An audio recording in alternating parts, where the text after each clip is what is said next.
Today, we're diving deep into the hidden complexities of the human eye, with a special focus on corneo scleral topography.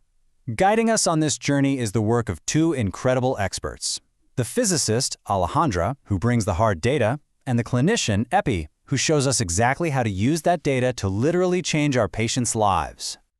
So what we're really going to do here is build a bridge. We're going to connect the pure science of the sclera, the white part of the eye, with what actually happens in the clinic every single day.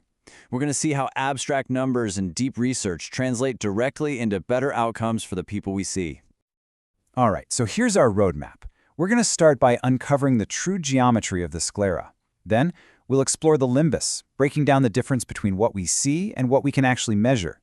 After that, we'll examine the corneoscleral angle, bust a few myths about prediction, and finally, see how all this data comes together in a real-world case to create a truly precision-fit lens.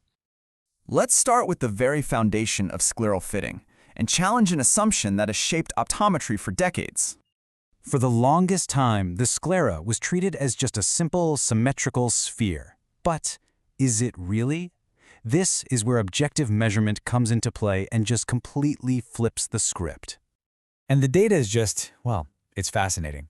When we actually measure it, it turns out that less than 6% of scleras are truly spherical.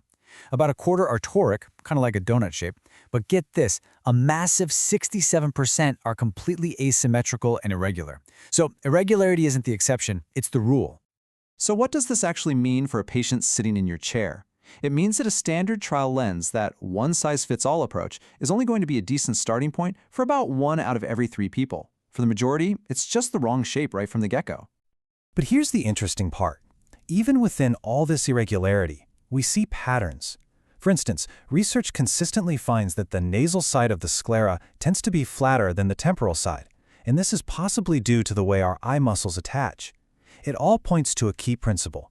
The further you get from the cornea, the more complex and irregular the surface of the eye becomes. And this is where we see why this matters so much. Forcing a standard spherical lens onto an asymmetric eye can leave a compression mark 300 microns deep after just 5 hours. That is a significant indentation, and it really highlights the potential harm of a bad fit and the absolute need for customization. Okay, let's zoom in a bit now to that junction where the cornea meets the sclera, the limbus. We often judge this boundary by eye, right, using the edge of the iris as our guide. But the question is, does what we see actually match what's structurally there? You see, research breaks this down into 2 different definitions. You've got the chromatic limbus, which is simply what we see, the color change from the iris to the white sclera. But then you have the topographic limbus, which is the actual structural point where the cornea's curvature transitions to the sclera's curvature. And, spoiler alert, they are not in the same place. And this difference is something we can actually measure. On average, the true structural transition point, the topographic limbus, is about 0.33 millimeters away from the visible color edge. Now that might not sound like much, but in the world of precision contact lens fitting, that is a massive margin of error. And to make things even more interesting, this structural boundary isn't a perfect circle. It's actually an ellipse, wider than it is tall, by about a full millimeter on average. The leading theory is that the constant pressure from our eyelids subtly reshapes this area over our lifetime. So we know the sclera and limbus have complex shapes. Let's focus now on the angle where they meet and how a contact lens has to navigate this critical junction. The key thing to grasp here is just how much this angle can vary. Even in a single, healthy eye, the slope where the cornea meets the sclera can change by an average of 7 degrees as you move around the eye. This means the landing zone for a contact lens is completely irregular. So does the lens material matter in all this? Well, a study comparing hydrogel and silicone hydrogel lenses found that neither one is universally better. The ocular surface response is highly individual. What matters most isn't the type of material itself, but the unique biocompatibility between a patient's eye and that specific material. And that brings us to the million-dollar question. Since the cornea is so much easier to measure, can we use those measurements to predict the shape of the much more complex sclera? So let's just put it out there plainly. Can we use all of our advanced corneal mapping tools to figure out the shape of the sclera without having to measure it directly? The science gives us a very clear, very unambiguous answer: no. You simply cannot accurately predict the specific shape or topography of the sclera just by looking at the cornea. But, and this is a really important but, there's a nuance here. While you can't predict the shape, you can get a good idea of the degree of irregularity.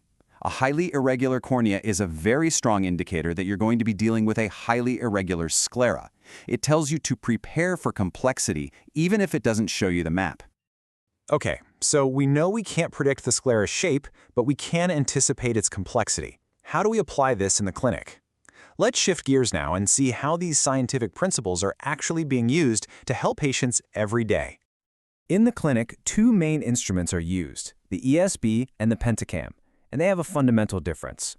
The ESB takes a single, real measurement of the entire surface at once, which requires fluorescein. The pentacam, on the other hand, takes 5 separate images and stitches them together to create a composite map. Both are useful, but they operate on different principles. Now, to make sense of the results, a clinician follows a systematic 4-step process. First, you check the quality indices to make sure the scan is accurate. Second, you evaluate the elevation map to see the overall shape. Third, you review the tangential angles map, which is super sensitive to dry spots. And finally, you confirm the corneal diameter measurements. Okay, let's see how this all comes together in practice. We're going to look at a clinical case to see how these precise measurements lead to a successful lens fit for a patient with a particularly challenging eye. The first critical measurement is in the limbal zone. Here, the sagittal height, that's the vertical depth of the eye's curve, differs by 710 microns between its flattest and steepest points. That's a huge difference that immediately tells us a standard lens would rock back and forth like a seesaw. Now, let's look further out at the 17mm diameter, where the edge of the lens will land. The difference grows to an incredible 1110 microns. That's over a full millimeter of height difference. This confirms that fitting this eye with anything other than a fully custom topography-guided lens would be both impossible and unsafe. And we'll end with this powerful reminder from the clinical perspective.